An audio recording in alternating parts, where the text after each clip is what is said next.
O, mga followers nako, mga subscriber nako, lantawan ninyo oh. Muni siya ang akong mga nahimo nga mga crochet noon. Sa una pa, pagsugod nako mga panahon sa pandemic. 2019 nagsugod nako ani. Naningkamot nga makabalo, nagtuon nga makabalo.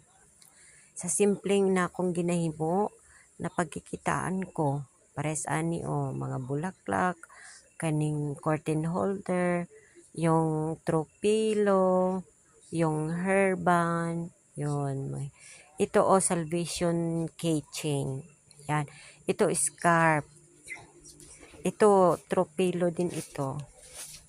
Ito last February. Ito personal kung may mag-order, kung may magpagawa. Yan, ginagawa ko. Kahit anong klaseng chain. Ito rin, parang emoji. Paglagyan na maliliit yun ng mga bagay. Yun, yan. Si Hello Kitty. Gumawa rin ako niyan. Mga bear, anak. Yung kung mayroong magpapagawa, hindi ako nagagawa. Dili ko nagahimo kung dili gina-order. Gagmay nga mga sling bag. Yan, mga pungos, mga tali sa buhok na maliliit. Yan, mga herban niya lahat-lahat. Ayan, mga herban, tsaka bonnet takalo. Yan, mga tropilo yan. Yan, mga, kahit ano na lang, pang, sa center table. Yan, damit yan, pang ano. Ito, malalaking mga anto yun. Scarf.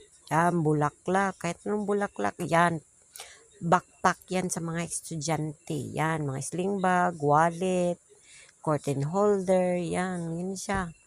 Makikita mo lahat-lahat yan.